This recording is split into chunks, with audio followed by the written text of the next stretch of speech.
My name is Mauricio Viales. I'm 52 years old. I'm Costa Rican. I'm the head of UWC Costa Rica. I used to work with another non-for-profit organization that supports abandoned children that are coming from underprivileged backgrounds, and probably about 20 years ago this organization sent students to UWC and I was invited to visit Nordic College. That was my first visit to a UWC school without knowing that later I was going to be part of this UWC in Latin America. There are no similar days at UWC. In my case, I see myself as someone responsible for supporting other people. My favorite moment of the week is whenever I had the chance to learn about the dreams of our students and also to learn about what our alumni are doing and how much they support the mission of UWC. I think getting to know people from different contexts, it could be from other countries, but probably most importantly from different backgrounds, socioeconomic backgrounds, is very important for us to be mindful about the realities of other people, especially the ones that are facing challenges or are coming from more underprivileged backgrounds, and learning from them make us become more aware and conscious about the responsibility we have. I think the biggest difference between UWC and other schools is the strong sense of community. We come together towards a common mission.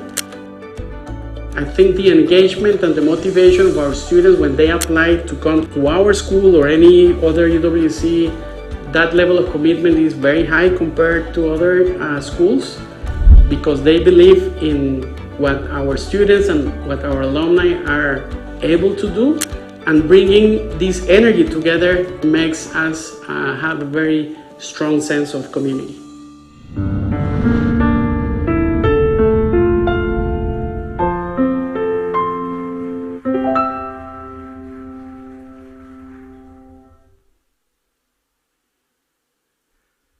Sawadee Khap. Let's give another big round of applause to Mauricio, who's one of our tremendous leaders in the movement.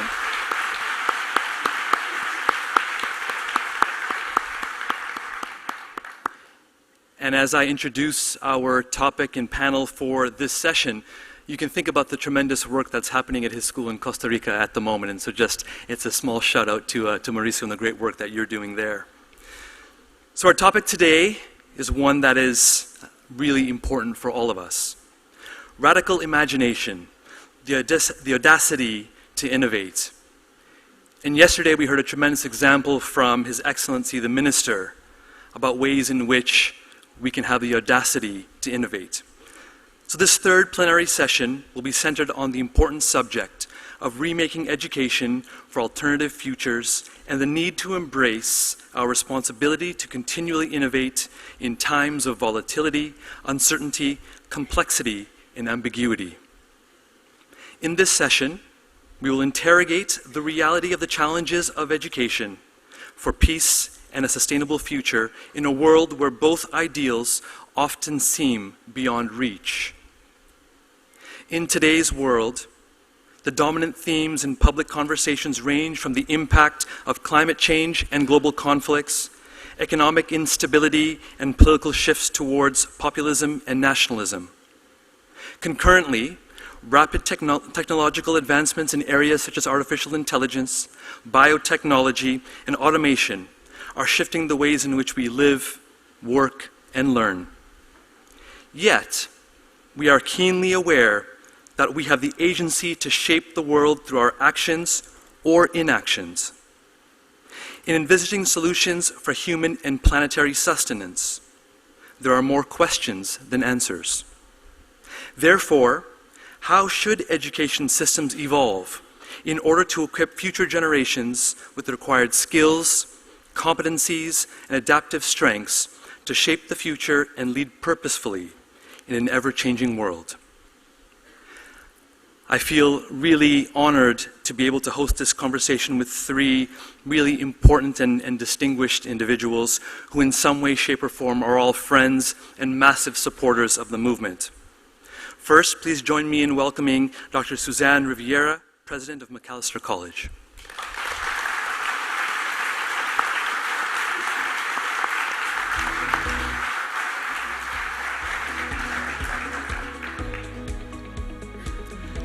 Second, join me in welcoming Professor Lutfi Siddiqui, Visiting Professor in Practice at the London School of Economics and an Adjunct Professor at the National University of Singapore.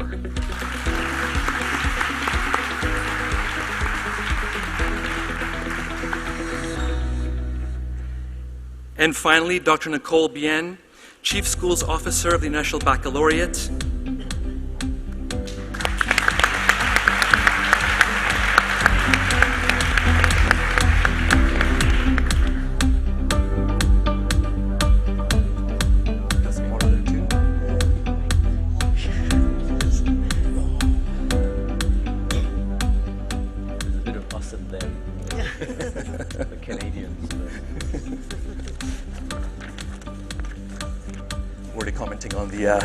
the us and them side of the panel here.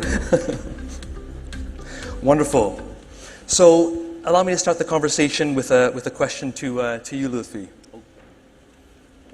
So, given the evident interconnectedness between natural and human systems and the rapid rate of deterioration of both, how do you assess the necessity and urgency of systems change?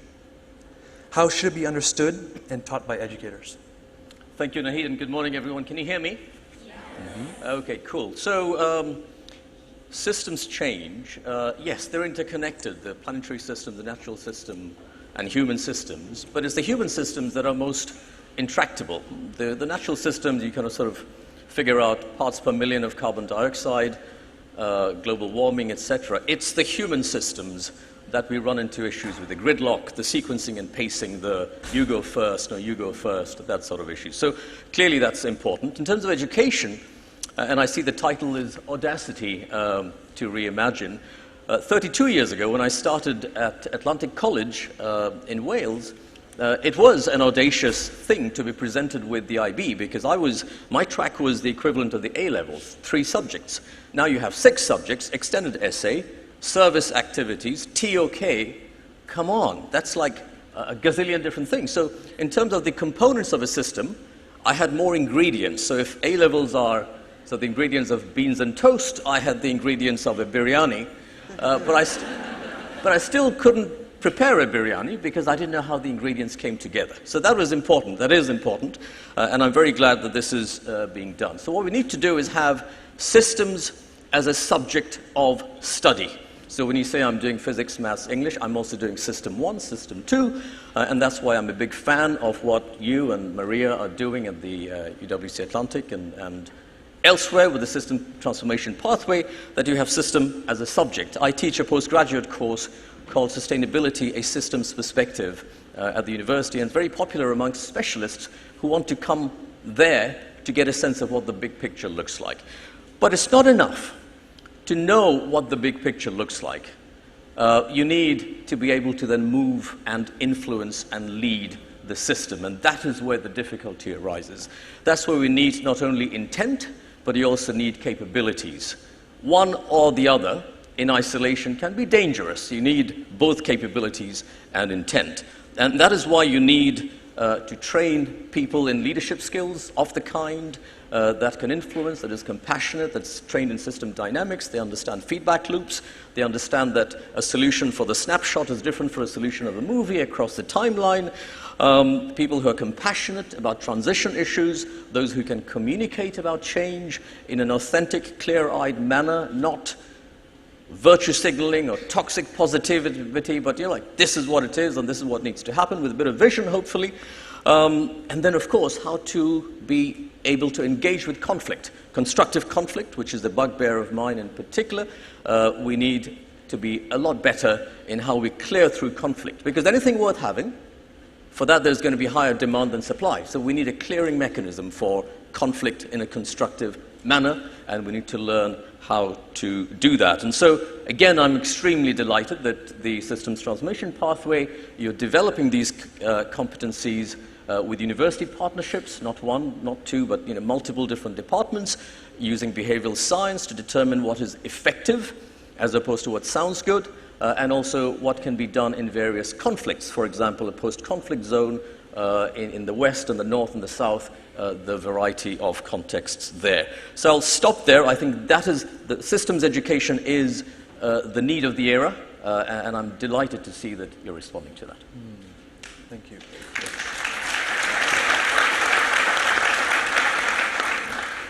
It's interesting, you sit in a very interesting part of the system. As an alum, as someone who's engaged with international philanthropy at the UWC International level, as a governor yourself, as a donor. And so I'll come back to you in the next round, and I'm curious to get your thoughts further about your sort of theory of change, and perhaps we'll tackle that in the next round if that's all right. Sue, if I may ask you a question. And I know that you've written about this, so that's for me also interesting. But public intellectual spaces have become very fraught with tensions in recent times, particularly in universities in the United States. How is higher education already reforming itself in response to the constantly changing global landscape now dominated by things like misinformation, disinformation, and waves of populism? Yeah, well, first I want to, can you hear me in the back? Yes, thanks. I want to thank you for including me in this panel and bring greetings from Macalester College in St. Paul, Minnesota in the U.S. to our friends in the movement. I'm delighted to be here today. We do find ourselves right now in a moment during which anti-intellectual and anti-education sentiments are gaining traction. I think that's not an accident. I think it's part of a coordinated approach to undermine our trust in institutions and fray the fabric of civil society. And that means that those of us who are involved in education really need to find the courage to push back on false narratives, that education isn't worth it, that facts don't matter, that there's no such thing as seeking truth. These narratives are dangerous. They're not just found in the United States. I think they're gaining ground around the world. And it's really important for those of us who have opportunities to speak out to find the courage to push back and say education is absolutely worth it. It is liberatory. It is necessary. And it's probably the most powerful lever we have for social mobility, not just in the US, but around the world. The problem is that in trying to create a persuasive narrative about the value proposition of higher education, we also need to come to grips with limitations or problems or obstacles that are inherent in systems that were not built for the students of today. And that means asking ourselves really difficult questions about what traditions and habits and customs we uphold in the academy that actually are exclusionary, that work against our social justice principles, and that might be really threatening for people who are invested in maintaining this status quo, people who were sort of inculcated and trained. Yesterday we heard the word brainwashed, to think about education being only one thing, modeled on a kind of a nostalgic idea about maybe like what people imagine Harvard was like in the 1950s, and to think that that's the only way we can sort of do higher education. So at places like Macalester, which is a small private liberal arts college in the United States, it's part of a particular sector of higher education, we are trying to ask ourselves those difficult questions, not only about, for example, how our budget, which is a moral document, really, it's your blueprint for how you apply your values, right? How are we investing? In what ways are we investing? What are the barriers that we can continue to break down in order to open the funnel of access to higher education? You know, some of you were at a session yesterday where Macalester was held up as an example because we have so many UWC students. They make up a large portion of our student body. That's deliberate. That's an intentional choice on our part. I heard the term yesterday, deliberate diversity.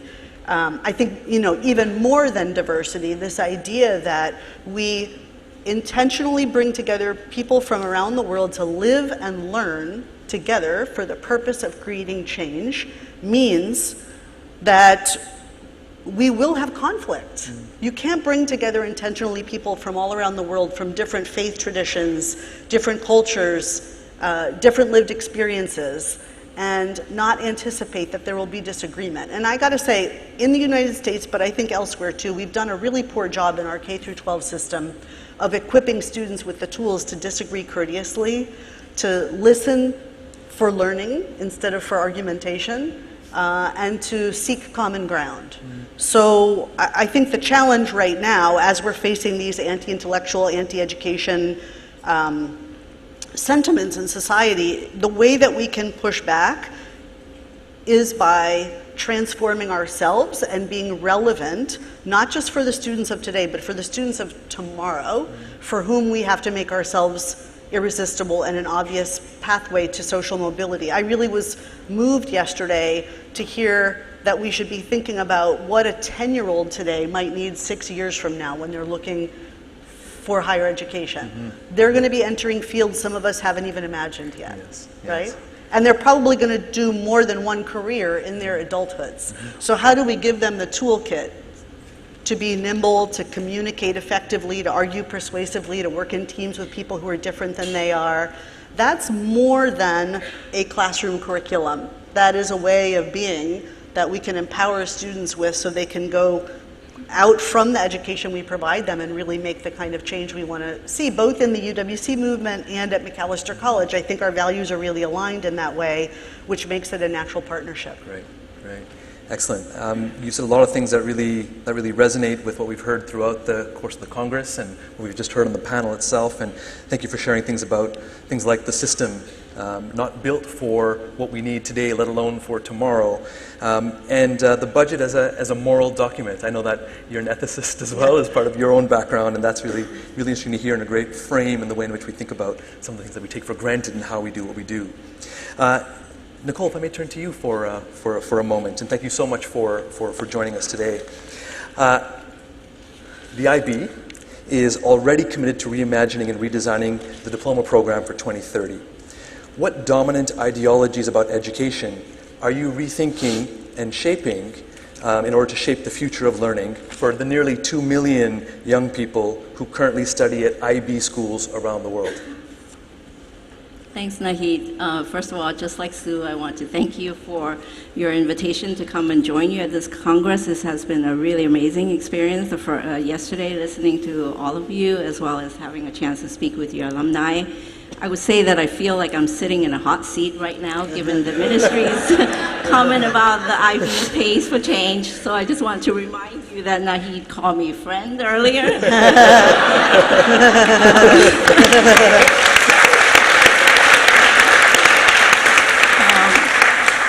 That being said, given the current global challenges as well as the pace of technological changes, I would say that the question about whether today's education model is sustainable or resilient is definitely something that we need to reflect on, and that includes the IBDP or all of the IB programs as we speak. Now, that being said, I would say that the ideologies that the IB pursue its mission really are still very relevant in the sense that we're not designing just for academic pursuit and success, which is what Olli-Pekka called the head, but we're also designing for active citizenship, which is really the hand, as well as sustainability, social justice, and equality, and that's the heart. So what's evolving and what's changing is really our approach to designing the learning experiences, and that's the area that we've changed a lot since the pandemic. I feel that the pandemic has given us a lot of courage to make some of these changes that used to feel like they're not possible because we're highly regulated. So the evolving approaches are really grounded by 4 principles. The first is really to make sure that we're not only looking after the curriculum, but also well-being. everywhere we go, in ministries that we've talked to, including really high-performing ones, are saying that student attrition and teacher attrition are the areas that they are most concerned with today.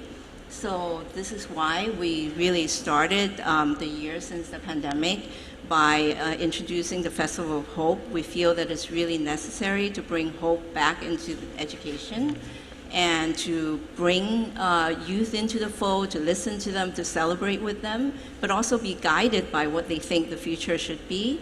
And in addition is the well-being project that we're working on with Harvard University and Oxford University.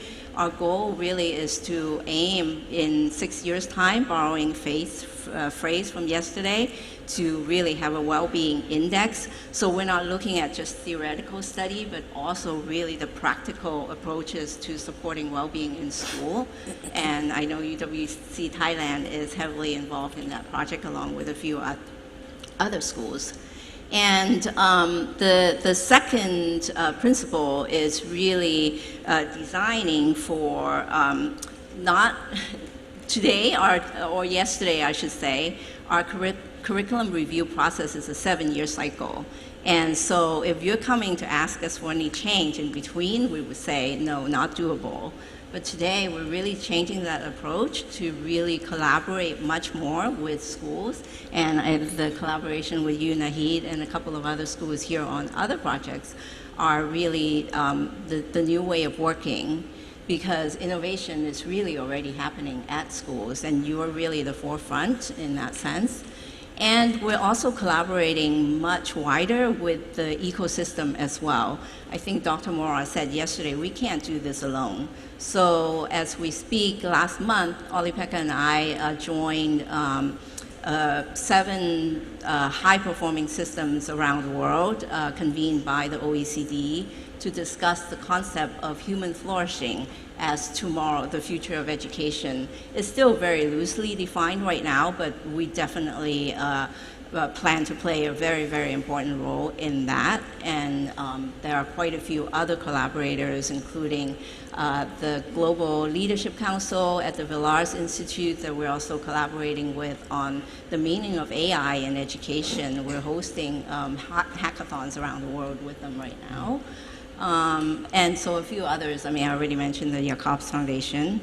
And the third is, how do we design for multiple pathways, really acknowledging as well as nurturing various passions that students have, and it's not just one pathway, which is university, though, you know, there's an important space there. So those flexibilities in terms of choices for students is also another area that we're really thinking through all of our programs. And the last is really designing for actions, that citizenship aspect, both within and outside of the program.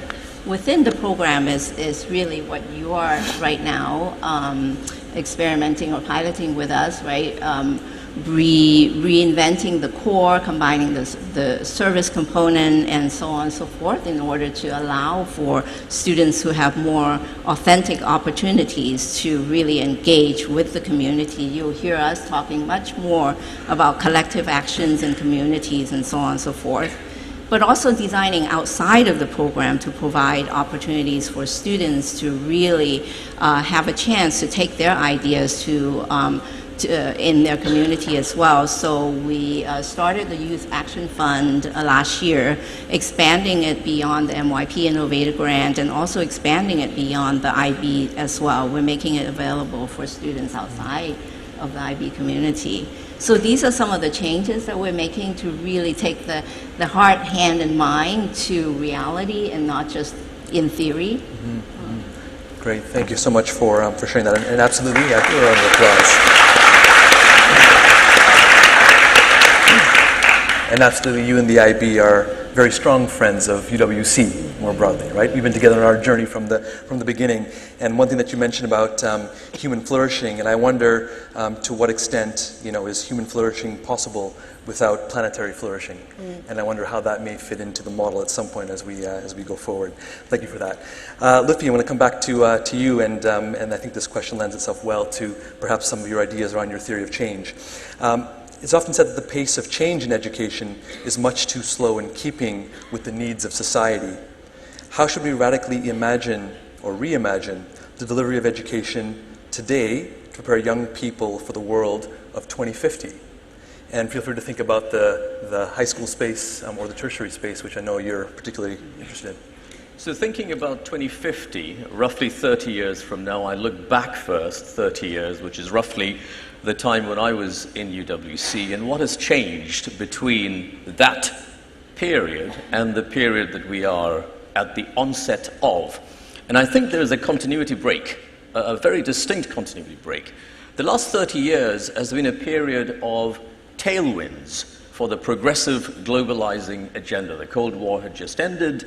There was a convergent form of globalization. All the popular books were the end of history, the world is flat, globalization works, China joins the WTO, trade barriers go down, global growth goes up, global trade goes up even more, single European currency, etc., etc. We were just sailing along with that tailwind. Now we are on the cusp of headwinds from all of those possible directions. Geopolitics, deglobalization or slowbalization at best, technology disruptions happening in multiple waves that's empowering, the radiologist in the Philippines who used to transcribe X-ray diagnosis and send them through file transfer technology to the doctor in the US now has been disempowered again because machine learning does that diagnosis again. Inherent inequities in the way technology works. WhatsApp was bought by Facebook for $19 billion. Do you know what their headcount was at the time? 65 people, $19 billion. $19 billion, roughly the market capitalization of an American airline, 70,000 people. So you have a concentration of the spoils of new technology if not looked into. Sustainability, transitions, transformations will have new forms of winners and losers. All of these confluence at the same time right now. And so we need a response to this divergent form of globalization versus a convergent form. So number one, what can be done? Agility. We need to be able to remain flexible, the flexibilities that all three of you are showing in your organizations. We need more of that. I think we need to double down on our values, and we need to expand the diversity of delivery styles that we embrace, particularly local variations in the New World Order. We need to embrace technology. I wish Duolingo and Wikipedia had come from us, but maybe the next version will, and so rooting for that. We need to be more diverse about diversity. I don't see very many conservatives in the room, and I wish we engaged more with a large part of the spectrum, the ones who are now perhaps reacting to the way we have led. So a bit of apathy, a bit of loss of trust, a bit of resistance quickly mutates into populism, populist polarization. So we need to be able to deal with that a little bit more. So more diversity. We shouldn't forget academic rigor, because we still need deep tech inventions to help with the climate crisis. It's not just going to be do a TED Talk and be done with it. So let's not forget about the academic rigor that we need to keep focused on. The last two, we need to expand the reach of the UWC mission much more widely to beyond those who are not part of the UWC alumni group. I personally still don't feel we are a movement. We're a mission. To move from mission to movement, we need to expand that encatchment and be a little less self-referential, if you like. And to do that, I know there's a lot of intent, but we need capabilities, and that brings me to my last point. Thank you.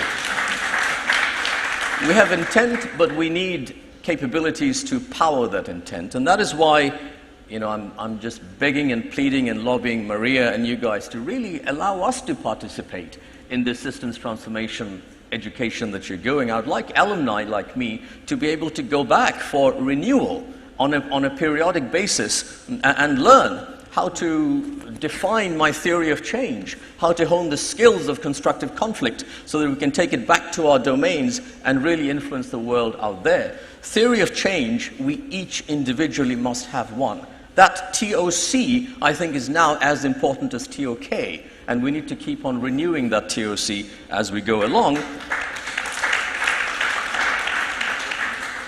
and update that more frequently. So that's what I'm thinking for 2050. Thank you. I think you've just volunteered yourself to be the author of a new short course that we're able to to offer. Thank you for that. We're going to go back to you, Sue, if that's all right. So, UWC attracts and develops students who take a mission-led approach to making a difference in the world. How do universities like Macalester College conceive of their role as partners in sustaining the aspirations of these change makers? Yes, well, as I said before, Macalister's organizational mission is deeply aligned with UWC's, which I think is why there's such a natural pathway from UWC high schools to Macalester College. We see it absolutely as a core part of our mission, really a duty, to come back to the question of ethics, to prepare students to be change makers in their chosen communities. And how that looks for us in action takes a variety of approaches. Many of which have to do with the learning that happens outside the classroom, or rather taking what's learned in the classroom and applying it outside the classroom. So one of the things that makes Macalester kind of unique in the United States is that it's a small liberal arts college with UWC type values, but it's in a large metro area, which means our students can learn something in the classroom and then go apply it at the governor's office or at a Fortune 500 company or at an NGO that's serving refugees or learning curation at a museum or whatever. And it's sort of unusual in the United States because many small liberal arts colleges are in rural areas where students can't apply what they're learning in their liberal arts curriculum to solving real world problems. So some of the kinds of programs we have, to give you examples, include things like the Live It Fund, which is an endowed fund that allows us to give stipends to students so they could spend an entire summer trying to solve a social problem that they've identified, apply solutions that they have worked with faculty on, test them out, perhaps learn they don't work. That would be a good thing to learn also. But really practice, learning mistakes, failure, how to pivot, how to cultivate patience when things don't move as quickly as you'd like them to move, how to work across difference, to your point, with people who maybe see the world from a very different vantage point but still want to solve a similar problem. These are practical hands-on experiences. We call them high-impact practices, into which we place our students from day one. In fact, one of the things we talk about with our students is global citizenship doesn't wait until the day you graduate. Global citizenship starts, for the UWC students, it started before they got to us. But they are only about 9% of our student body, which is still significant. And I have said to some of the people at this Congress over the last couple of days, what we see in the UWC students who come to Macalester is that they already are raring to be leaders from the day they set foot on campus. They're poised to lead. In part, yeah, it's true.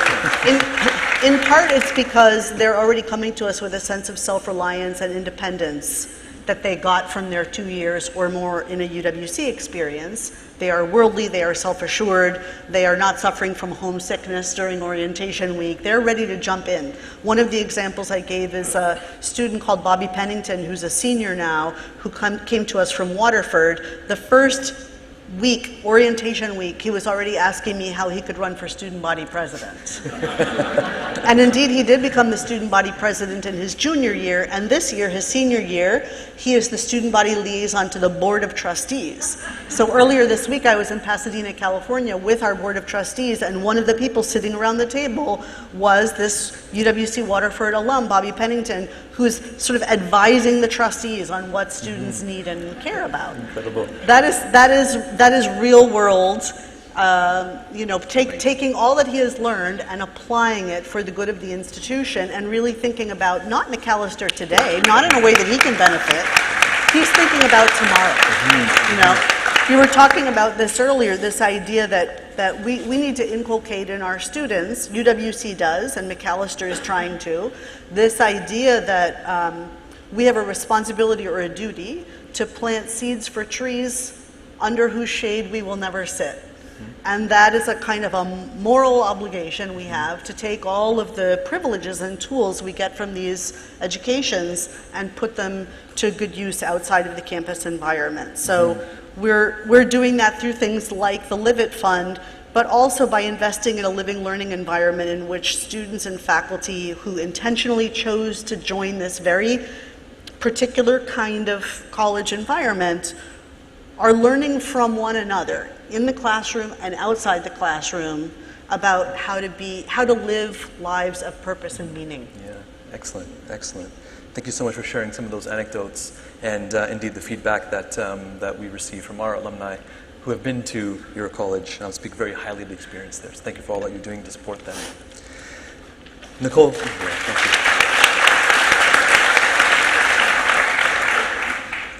you. Another thing I think that you said that was still resonating with me is, you know, the responsibility that we have to future generations, and indeed for that to extend to generations unyet born. Yep. And that really challenges us to think about the ways in which we think about time, right, and our responsibilities over time in a world that is so urgent and so present, and how do we think more about that? Nicole, final question to you. Your doctoral research has centered on the impact of high-stakes assessment policy on marginalized students, and you've equally led on various aspects of program and curriculum design for the IB's 4 programs across the continuum of learning. How has your research influenced your approach to leading change within the IB? That's a pretty hard question. So I started out in education during the time of really high accountability measures, particularly in the UK and Australia and the US. And having come from a disadvantaged background myself, and at the time I was also working with the juvenile hall in the US in helping basically keeping these kids out of juvenile hall so that they can get an education. So naturally, I was very interested in whether the policy really helps disadvantaged youth really accomplish better in school. What I learned, however, is very fascinating. The policy itself, the results are mixed. I have found that in my quantitative study, but also it's been proved quite a lot since. However, the more interesting part that I learned is really the policy had encouraged or brought out practices in schools that are very second nature to all of you here in the audience, which is collaboration. In a low income, low resource public school, teachers tend to just work on their own and in their own classroom, and also with a curriculum that you just teach to whatever the chapter is at the time. So the policy basically, because data is right there, it's very clear which classroom does better than the other. So it forced the teachers to come out from their comfort zone and started to collaborate. And in doing that, they really increased their individual efficacy as well as collective efficacy as a group. And that really impacted the way students also saw themselves. So what did I take that into the IB's job?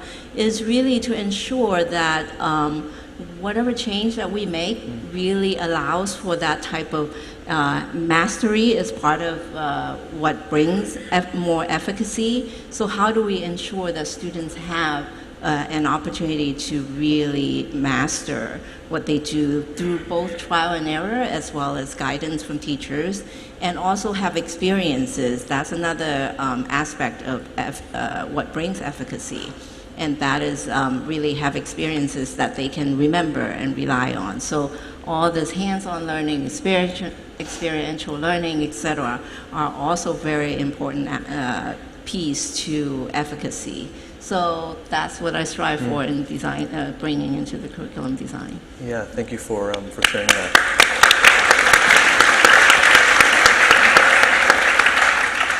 and I wonder how it differentiates itself from PYP, all the way through to the DP and CP. And we know that, generally speaking, generalizing here, that PYP teachers tend to be much more comfortable with that sort of collaboration and coming together in ways to support young people, while more traditionally at the upper end of that sort of scale, teachers tend to see themselves as more single actors in their own classroom and those types of things. And I wonder how the motivation and incentive structures that we have within schools motivate or incentivize particular kinds of behavior, not only from a student standpoint, but also from an educator standpoint as well. Thank you for sharing that. We're going to turn to the audience for a few moments. So I would ask that when you ask a question, do try to be brief in your lead up to the question, and perhaps in the response, if we also can be a bit brief, so we can try and get through more questions that I'm sure will be out there. So throw your hands up if you have a question, and a microphone will come to you, and then I'll let I can see a couple hands on this side over here. I guess whoever the microphone comes to first, feel free to stand. Morning. My name is Ashu from the Zambian NC and a Waterford alumni. I just want to pick up on something that the professor and what we heard from Macalester University or college. And what I think we need to really pay attention to is what happens after all of us leave a UWC. And the recognition from Macalester College is that we are different. And in that difference, or diversity of difference, where do we really make the change? And that goes to what the professor said about the theory of change. But when it comes to collective change, I think we are failing. In that, when we all walk in and we meet each other around here, the basic principle of trust is something that we need to pick up on. The basic principle that we are different. When a lot of us have walked out of a UWC, there is sometimes a sense of disconnect to the rest of the world because we see things differently. I have been asked that question. Why are you so different? I know the answer. The answer is UWC. So going to my point, I really would like to see beyond the UWC colleges, in that theory of change, collective change amongst the alumni, to interact, to actually develop this world and the dynamics that we've talked about. It's changing. The next 30 years is not going to change like the previous 30. What are we doing? Or what should we be doing to create that interaction amongst all of us that is based firstly on the element that we are different, and two, there's a sense of trust amongst all of us that we can work together. Thank you. Thank you for that. I wonder, Lutfi, you touched on a little bit in part of your comments. I wonder if you could respond. Sure. I mean, another hallmark of UWC element is that the questions are very long and statements couched as so I agree. I think the impact that and this is a sample space of one, that I've had personally is tremendous. When I arrived in UWC Atlantic, I was all forms of prejudice, racist, sexist, anti-Semitic, homophobic, all of those. And I hope I'm less of those now because of the interactions that I've had over there. And at an analytical level, the impact of having done an extended essay at that age, TOK, all of those things, I'm pretty sure has helped me along in my profession and then in my ability to give back. And we all have our own theories of giving back as very distinct. Some work within the system, some try to change the system, some just lobby grenades from the sidelines and don't do anything about the system. But we all, and you need everyone in that meta system to be able to make change happen. But I do agree that the next stage has to be, how can we be a collective? There must be some signature moves, signatures about, that comes from UWC. Maybe the way they deal with conflict, maybe the way they deal with trust, That's why I keep on harping on about constructive conflict. I've written a lot about that. There's stuff online if you want to take a look at it. But my view is, rather than try and convert someone to my point of view, I'm going to accept that our differences will remain enduring. And in spite of that, we need to collaborate on some of the global challenges that we have. We need to find a zone of trust, even if we can't trust everyone on everything every time. And that is the capability that we need to develop. So to that extent, I agree with that. Thank you.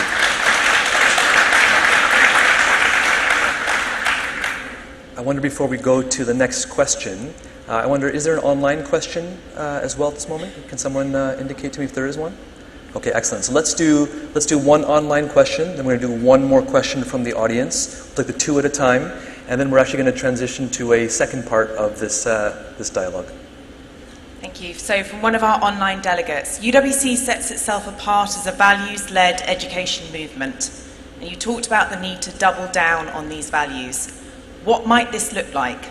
And could this help us cut through the noise to simplify and strengthen our model of education? Great, thank you. Let's take one question then from the audience.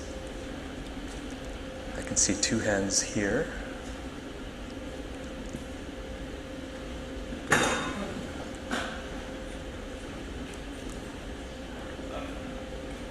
I think it's safe to say that everyone in the room, UWC people and IB people, are hoping to shift education. But a lot of times our students and families, while they might want to make a shift, feel the pressure of their futures, especially acceptance to universities, and for that reason are afraid to take risks because they know what's worked in the past and they want to stick to that. What do you see as the role? I know none of you work in admissions particularly, but what do you see as the role of universities in helping to make the shift of education and allow for a broadening of what education means? Excellent. So perhaps we'll ask maybe Lippy to take the first one, and perhaps Misu and perhaps Nicola touch on the second question, perhaps. Lippy, do you want to start with? Oh, sorry, me? Perhaps the first question, perhaps. Okay, so look, values-based. Yes, so we interpret the values differently, I guess, but my interpretation is that there's respect and dignity that we give to people whenever we interact with them. There's dignity in disagreement. I can debate with someone without trying to necessarily, destroy you. It doesn't have to be about competing for the argument, it's competing for progress. And I would hope that that is, giving dignity in disagreement is one of the hallmarks or the values that I value. The ability to combine academic rigor or just challenge that challenges us physically, intellectually, analytically, with the interpersonal interactions that we have, particularly in a boarding setting of UWCs. Those are some of the principles and values that I hope we can carry on with. But how we give expression to those, how we make sure that our definition of diversity doesn't get limiting over time, so that at every subsequent Congress we become more and more like each other. There's a homogenizing effect of that over time. How do we guard against those? Those are the things I think we need to keep in mind. And almost have a bit of a fresher's response, a beginner's mindset. Imagine it's first year induction week every time we come to council. That's what I would say are the values. Thank you. I actually think the first question and the second question are related in the sense that I think both for UWC and for many colleges and universities that take social justice or reducing social inequality as part of their mission means doubling down on values has to do with opening the funnel or activating the ladder of opportunity that education provides. So in a practical sense, that means reducing barriers to access. In the case of Macalester, for example, we no longer require SAT or ACT scores for admission. We got rid of our application fee. We recruit routinely at high schools that might be ignored by other colleges and universities.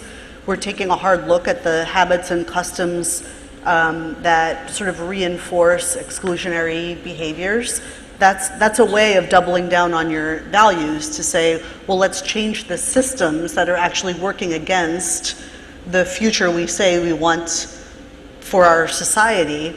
The other thing I would say is this requires us to all marshal the courage to practice those values, even when it's hard, even when people are critical, even when talking heads are making unfair accusations about what it is that we do and are misleading the public about our important work. And I'm not suggesting that's easy, but the whole notion of doubling down on values sort of implies that it's going to take effort, and that we're going to have to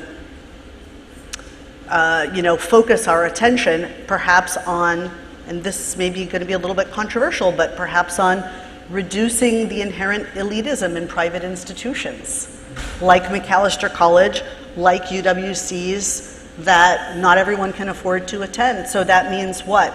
Doing more work to raise money for philanthropy, to make more scholarships available for students, so that the happenstance of the birth into a family that can't pay isn't going to be the rate-limiting step that prevents them from having access to the marvelous education a UWC high school or a Macalester College can provide.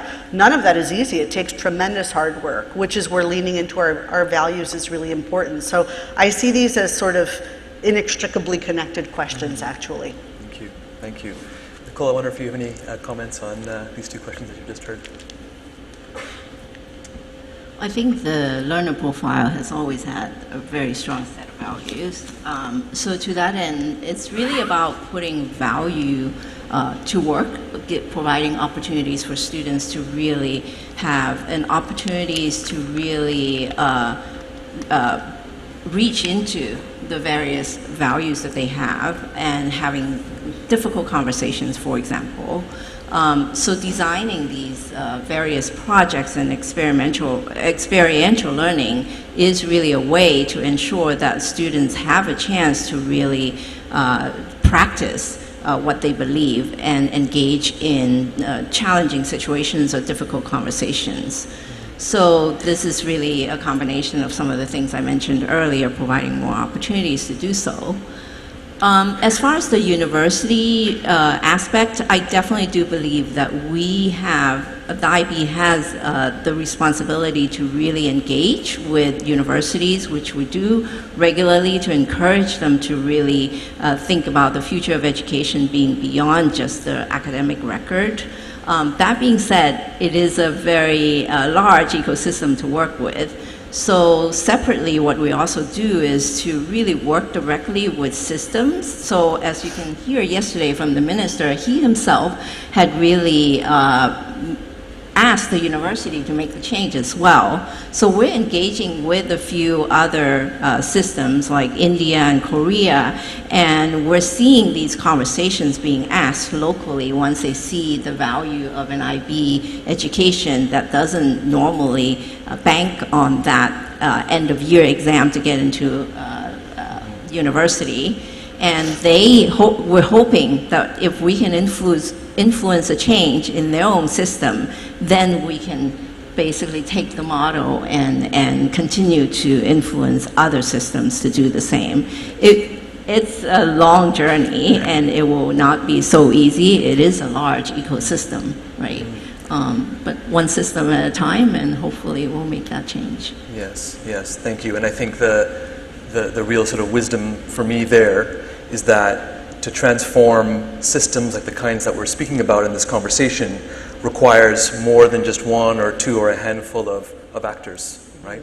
It requires multiple partnerships across multiple spaces to be able to help us navigate the complexities of what exists in front of us. And I want to thank all three of you so much for giving us your time, expertise, and voice to help us think about how we can think about education in the future.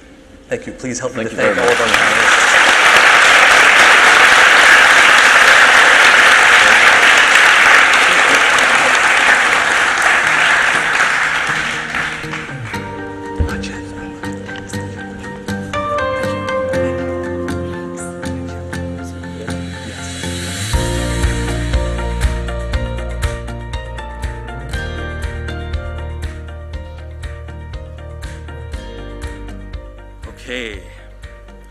We're going to transition now to a second part of this conversation.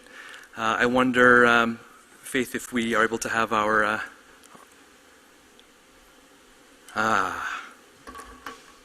Professor Sachs, I wonder if you can hear me? I hear you well. Good morning. Excellent. Good morning. Good morning. I know it's early in the morning for you, and just to thank you so much for joining us today. In a previous iteration of our program, Professor Sachs was going to be joining us later on, but he's in Turkey at the moment and deeply involved in other important matters, and really appreciate you taking the time to be with us today and to engage in this dialogue. If you don't mind, I'll give a very quick, brief bio about you, and then we'll engage in some conversation, if that's all right. That's wonderful. Great. Thanks a lot. So Professor Sachs serves as the director of the Center for Sustainable Development at Columbia University. Sachs was director of the Earth Institute at Columbia University from 2002 to 2016 and is president of the United Nations Sustainable Development Solutions Network. From 2001 to 2018, Sachs served as special advisor to UN Secretary General Kofi Annan, Ban Ki-moon, and Antonio Guterres. With great pleasure, please join me in welcoming Jeffrey Sachs. Thank you.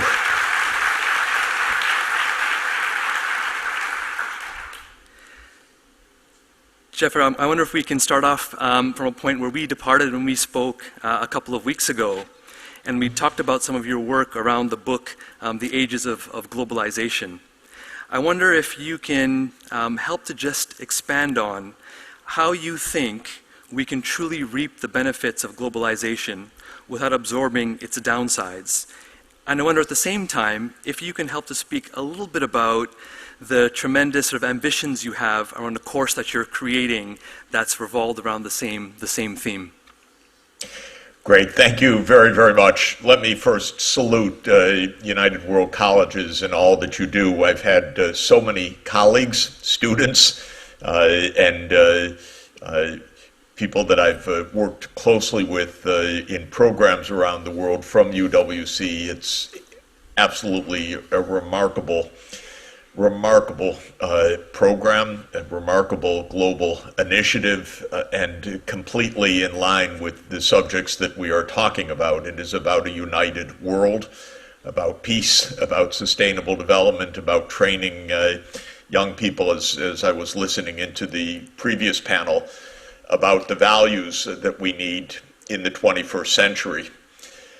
My book and my view is that we have been globalized as a species basically since we dispersed from Africa about 70,000 years ago and reached all parts of the world. And the global interconnections through trade and the flow of ideas and the flow of people, the flow of goods and services has been part of human reality now for 70,000 years. Of course, things change, and the book is an analysis of how globalization has unfolded over 7 different stages that I consider to be distinctive eras of human reality.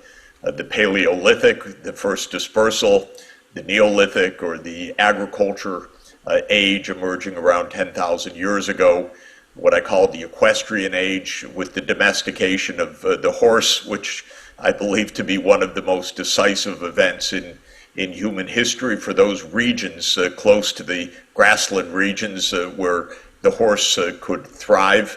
It was our automobile, it was our tank, it was everything for almost 5,000 years.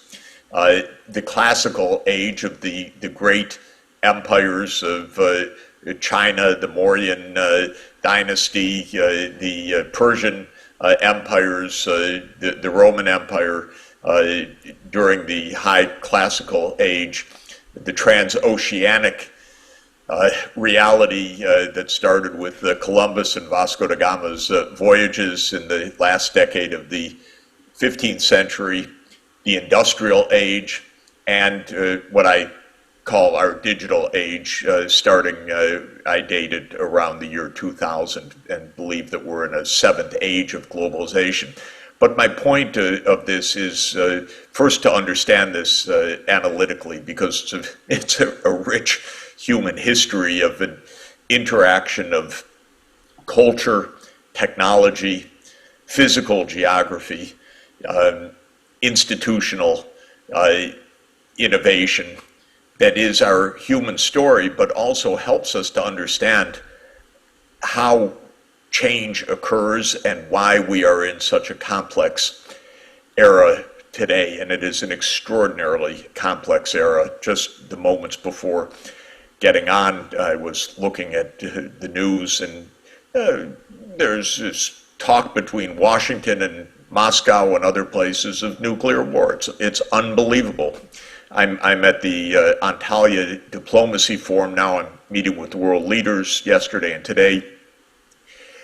We don't communicate properly with each other. So this globalization is not simply an observation of a kind of reality that, yes, we're interconnected. It's not a cliche. It's a drama, an extraordinarily deep drama.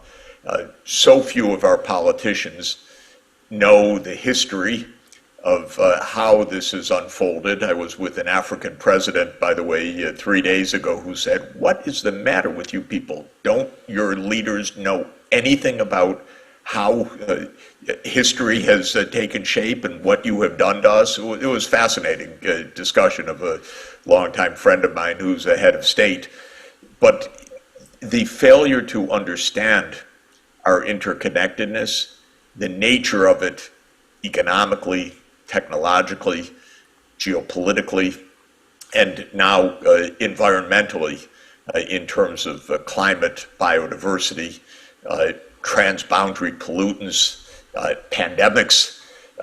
All of this means that we're not very well equipped, certainly in our political, intellectual awareness, to address the problems of the 21st century, whether environmental, social, geopolitical, conflict.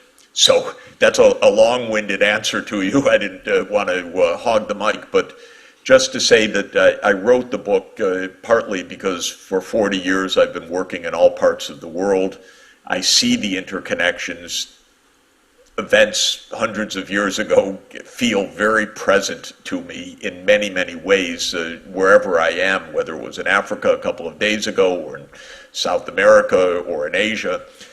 And second, I believe that by understanding this interconnectedness, we actually have a chance to survive and even flourish in a way that we will not if we don't understand our interconnectedness. So I see it deeply entwined in our predicament as a globally interconnected, highly vulnerable species right now that is a little bit lost.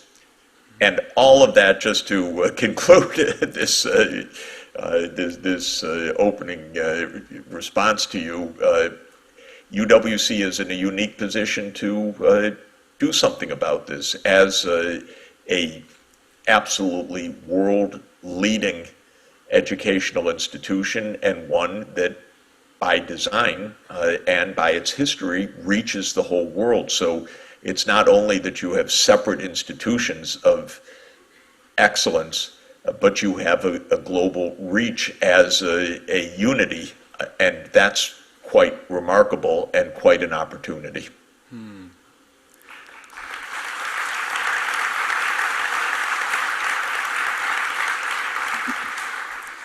Thank you for your kind words there, and that is part of the purpose of why we are together here today, is in many ways to explore, celebrate, and challenge us to go forward and think about what the future of education may look like as we think about the complexity of the world that you've highlighted. And I appreciate you in particular speaking a bit about the deep interconnectedness, not only between human civilizations, but also our socio-culture and economical systems in combination with our environmental systems and how those things come together. So I wonder if you can comment for a moment, because I know you were pivotal in the development of the Sustainable Development Goals and the Millennium Development Goals before that, and I wonder, as we approach 2030 and beyond, what comes next as we sunset the Sustainable Development Goals? What do you see as the viable pathways towards attaining sustainable development globally? Great. Well, thanks a lot. It's something I'm thinking about morning, noon, and night right now. First, let me define sustainable development in the terms that I use it. And this is more or less the flag that I have flown under during my professional life. I regard sustainable development as having four basic pillars: economic well-being, social inclusion and social justice, environmental sustainability, and global peace and cooperation. And I regard the Sustainable Development Goals as an expression of those four simultaneous objectives. And that's not an a la carte menu. That is a fixed menu. The idea is that all four of those pillars are essential to human well-being. We can end poverty. We can have social justice within our societies. We need absolutely to face the extraordinarily present dangers of the Anthropocene, the human-induced climate change, destruction of biodiversity, the mega pollution, and if we're going to succeed and going to survive, we need peace and global cooperation. So sustainable development is the idea of a comprehensive, multiple objectives of a fundamental sort, and an orientation of our politics, our economic and social institutions towards those objectives. And I have long been a believer in goals, whether it's at a personal level or at a societal level, as a way to orient behavior, as a way to find a peaceful approach in the world. I have been engaged in the Millennium Development Goals and the Sustainable Development Goals for the last 24 years on an hour-to-hour basis, I would say, and for me it's extremely valuable that the world governments, the 193 UN member states, agreed on these goals. They don't all carry them out. We don't have necessarily the directed attention for success, but at least we agreed. We agreed on these 17 goals manifesting these four fundamental pillars. That, to my mind, is a hope.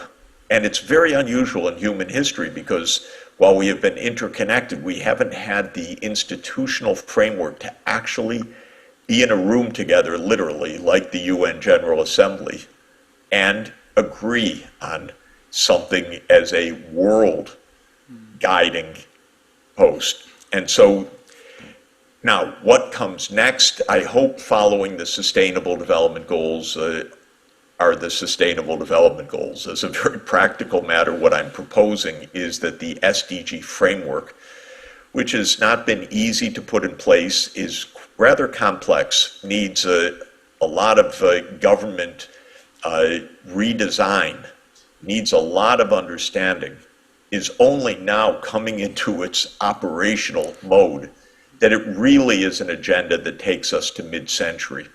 We have a Summit of the Future at the United Nations, a rather extraordinary meeting coming up September 22, 23. Maybe some of you can be there. I'm going to be hosting some events at the time at the United Nations. But it is the first time, really in a long time, that Secretary General has bid the world, let's think a little bit blue sky about the rest of this century. And I'm hoping that at the Summit of the Future, your question to me is addressed by the nations, and I'm suggesting to them in the intergovernmental negotiations taking place right now that we keep this rather complicated framework because it's moving forward. It's been adopted by almost every country in the world, every government, and it needs time. Even the original 2030 date was, let us say, highly ambitious, but between COVID, wars, distraction, not such good politics in a number of the major countries, we're not going to achieve the 2030 goals by 2030. Some of them could not have been achieved by 2030. In fact, they were aspirational, which is good, but they were timed in a way that was not exactly accurate, let us say. So this is a framework that I believe works. I was in Uganda a couple of days ago, spent the week with the cabinet, with the president, with the prime minister, and the whole government is organized around the SDG agenda. Now, they're not going to meet the SDGs by 2030, but the framework is extraordinarily important. And from a pedagogical point of view, let me say, to understand that for objective reality, how do you put together economic, social, environmental, and geopolitical considerations is a big intellectual challenge. Of course, for young students, it will be fascinating, hard, an introduction. It's a lifetime of work and thinking that is ultimately needed. But what I learned and helped develop at Columbia University was a full curriculum from introductory college level course up through postdoctoral and faculty design program of what sustainable development implies from a pedagogical point of view. And it is teaching systems of systems.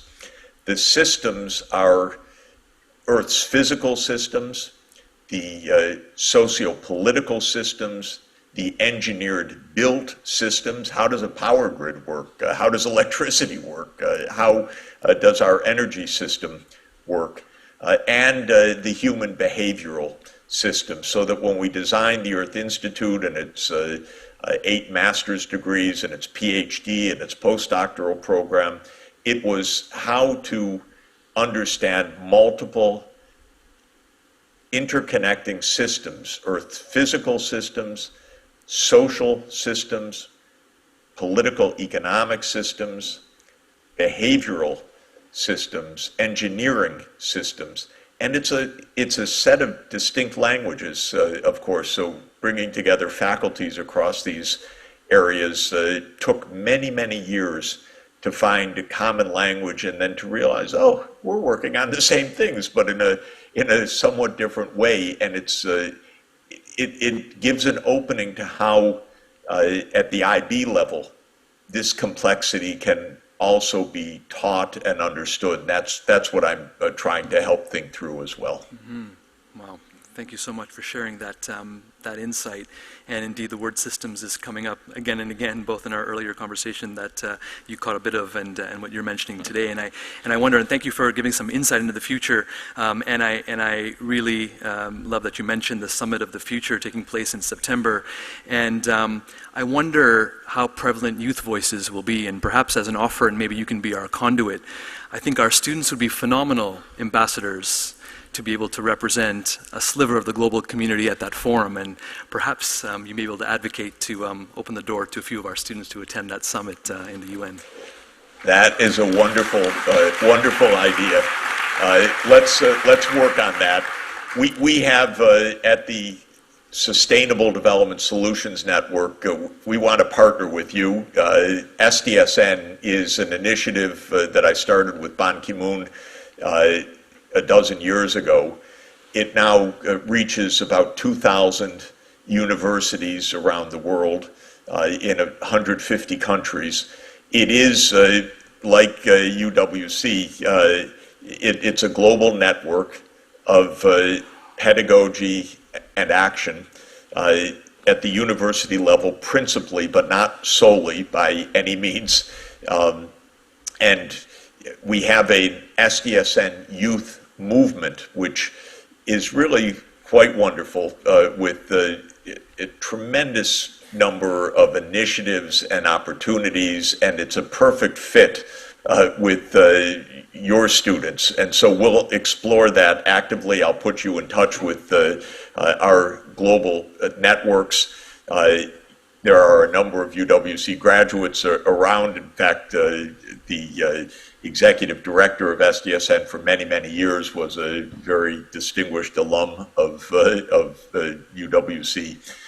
So we'll make that connection. We have a global schools program, which is a remarkable program at the high school level, where teachers around the world are taking up the SDG curriculum and introducing it sometimes into impoverished rural schools in Southeast Asia or Central Asia or Africa or Latin America, sometimes in our neighborhood in New York, New Jersey, but where we have hundreds, I think it's thousands of teachers who have been trained in a basic curriculum of sustainable development. And as you and I spoke, I'm right now preparing a course to be launched in September on our world and its history, that aims to introduce students in a, I hope, I think also in an accessible, exciting, approachable but sophisticated way to what is globalization, how it has evolved, how it is the drama that we need to get right in our interconnected 21st century. And this is going to be a very interesting, globally connected course.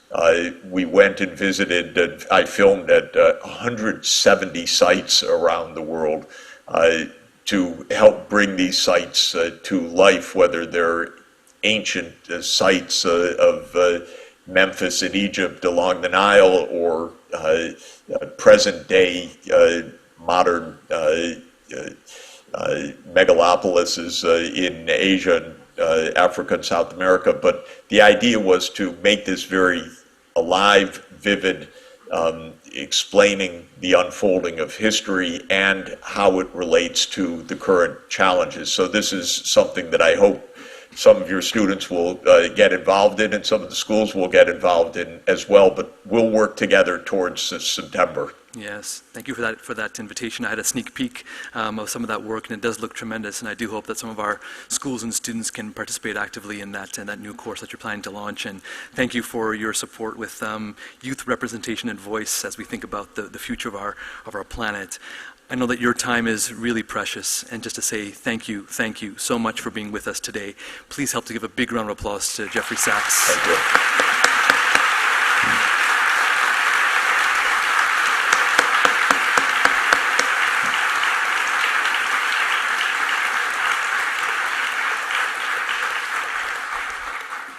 We look forward to being in touch with you soon. Thank you. And just like that. Thank you all very much for being a wonderful audience. Thanks again to our panelists earlier on. I'll hand it over to Radha with some logistics. Thank you.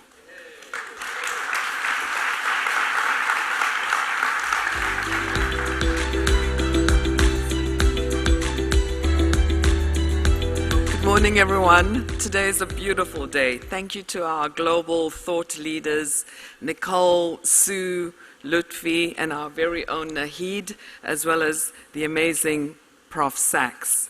Human flourishing in an interconnected world. I think we need to bring this to the breakout sessions. I just want to lay out the rest of the day for you so you know. I know it's very, very packed, jam-filled, but it will end in a lovely gala dinner, and so I'm hoping that you will be able to have the energy to pull through to the end. So the second breakout starts just now, after I speak, but it will be smoother because you now know where the loos are, you know where to find the quick coffee, and you know your rooms and your group. And you will be with the same groups because we wanted you to start off as delegates but to end up as friends and collaborators. So the second session and the third session will kind of cement that. After the second session, there will be lunch, but also student project showcase here on the green, followed by 14 self-curated workshops or school-curated. And of course, you've made your choices, or you can still make them on the app. The final breakout session will follow. Here, you will reflect on some collective commitments because we are a movement, and also reflect and think about your own individual commitments.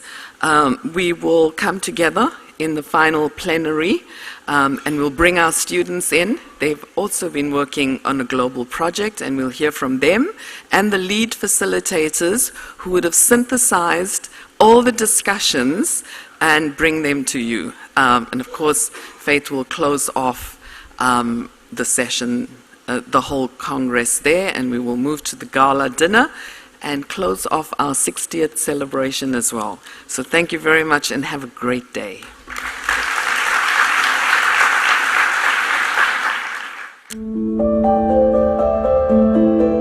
Hi, I'm Mariana Gomes. I'm a veterinarian.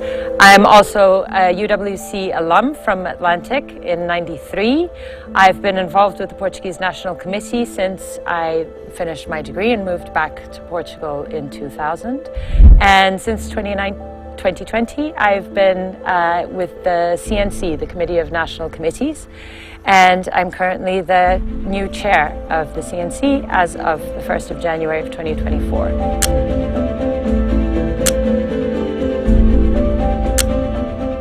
My older brother is actually a UWC alum as well, from Adriatic in '91, and we all found out about UWC more or less at the same time from the daughter of some friends. I also became very interested in having a similar experience and ended up getting placed at Atlantic.